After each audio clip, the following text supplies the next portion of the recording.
Trump slams a letter onto the Resolute desk. 35%, effective August 1st. Even as soybean futures flicker red and fertilizer traders jam their lines, asking the same question.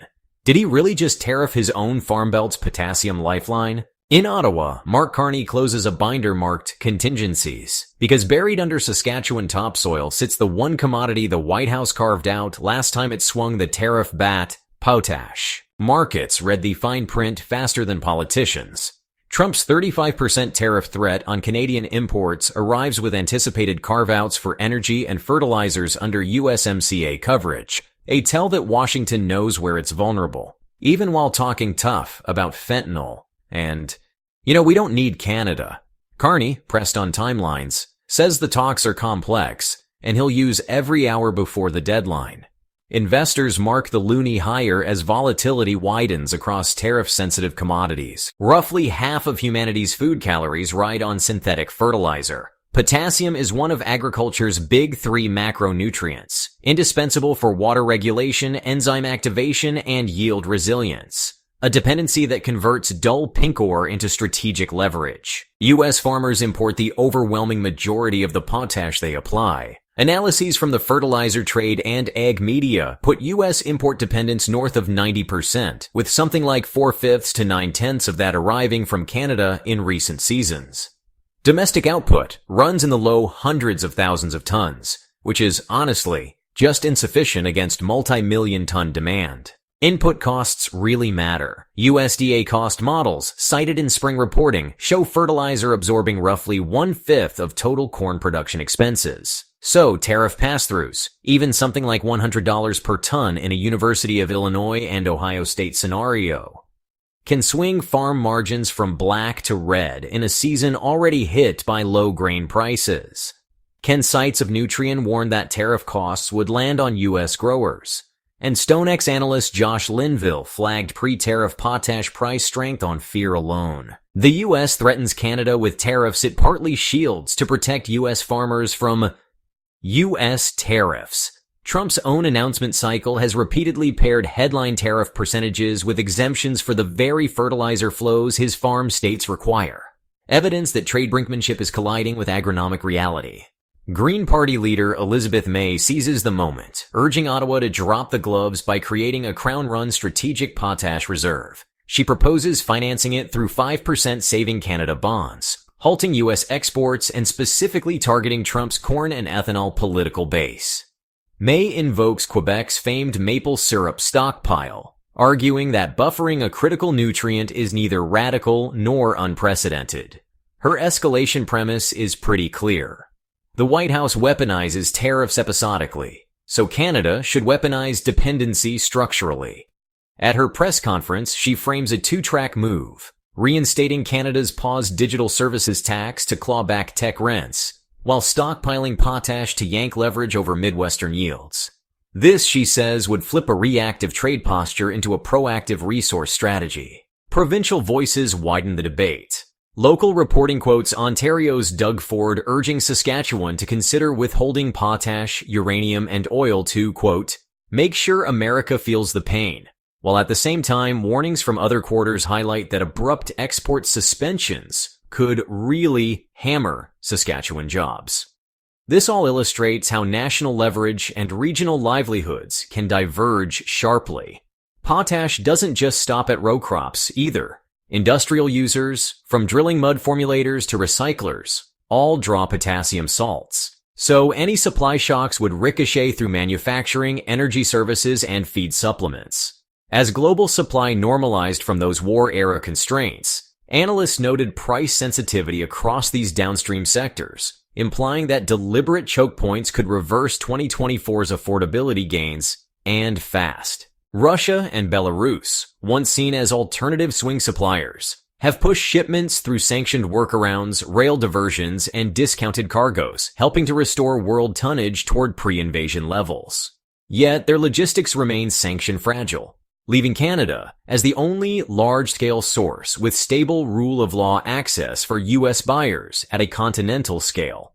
Washington's fallback suppliers are, ironically, the very countries it sanctioned to punish aggression.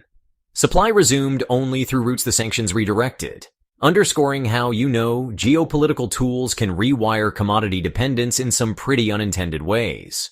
Rather than mirror tariffs line for line, Carney's government has begun hardening Canada's trade exposure. Ottawa scrapped, for now, the digital services tax to keep channels open while it builds domestic buffers elsewhere. He has repeatedly said a deal that works for Canadian workers must come before speed, signaling a willingness to outwait an imposed deadline if structural safeguards are in place. Steel shows the template. On July 16th in Hamilton, the federal government announced tariff rate quotas that allowed volumes from non-FTA countries to half their 2024 levels. They slap 50% levies above quota, layer a China origin surcharge, inject $1 billion Canadian dollars in innovation funding, $70 million in worker supports, and mandate Canadian steel in federal procurement, replacing reflex retaliation with supply chain insulation. Financial cushioning accompanies policy teeth. A regional tariff response initiative directs $150 million Canadian dollars to steel-dependent communities, while liberalized loan terms through national agencies lower capital costs for firms retooling to meet reshore demand. This is evidence that Ottawa is pairing defensive trade measures with domestic reindustrialization capital. Canada just loaded its first large-scale LNG cargo from Kitimat, British Columbia. Phase 1 of the Shell-led LNG Canada project, launching a Pacific export route that halves sail time to key Asian buyers versus Gulf Coast cargoes forced through the Panama Canal. This vaults Canada into the seaborne gas game at a moment of tariff turbulence. Shorter voyages translate into lower delivered costs and fewer choke point risks. Industry analyses peg West Coast Canada to Asia trips at roughly 10 to 11 days, against about 20 days from Sabine Pass via Panama. This is a structural edge amplified when drought or congestion snarls canal traffic, a recurring theme in recent shipping disruptions. The newly expanded Trans Mountain Pipeline, capable of moving about 890,000 barrels per day and exploring further debottlenecking, is already rerouting crude toward Pacific tidewater. Early data show Chinese liftings climbing sharply from negligible pre-expansion volumes, underscoring how non-US outlets become real once pipe and dock capacity exist. Freeze the tariff ticker. Power is not in the percentage. It's in who controls the choke points that feed the field, fire the furnace, and fuel the ship. We've been debating duties while the leverage migrated underground, underwater, and under contract. Even a measured export pacing, shipments delayed, not embargoed, would tighten U.S. dealer inventories heading into application windows. Spring reports showed mere tariff rumors lifting potash spot quotes by double digits, while analysts warned full pass-through could add triple-digit dollars per ton. Given fertilizer's outsized share of row crop cost stacks, acreage shifts or rate cutbacks would likely follow.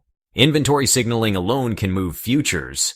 When U.S. and Canadian farmers rushed to front-load cross-border fertilizer ahead of earlier tariff dates, basis patterns widened and regional arbitrage flipped. Repeat that under a 35% headline rate and you invite price spikes into a food inflation backdrop central banks are still wrestling to contain. Global spillovers compound, with Russia and Belarus supply flow subject to sanction friction and price discipline fragile after 2024's normalization.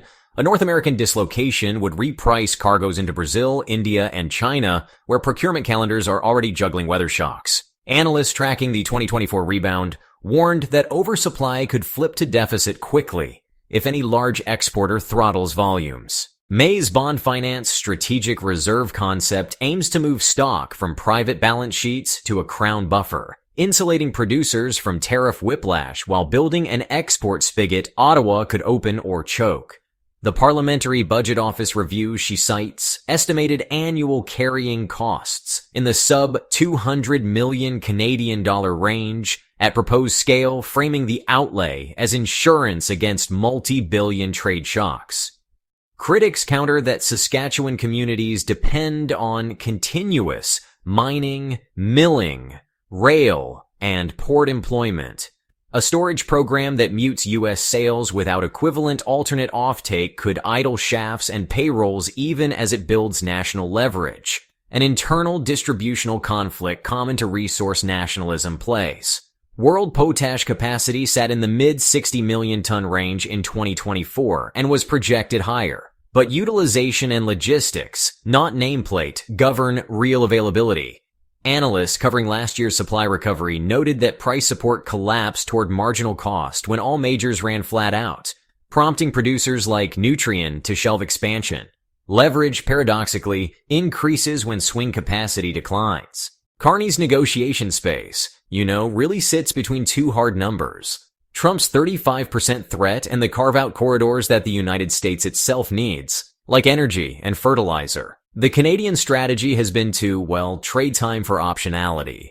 So, delay confrontation, accelerate infrastructure, and make any future concessions contingent on reciprocal relief.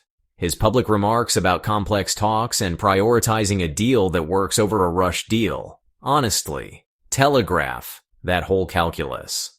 As tariff salvos widened to Japan, South Korea, and others, allies began cutting side deals.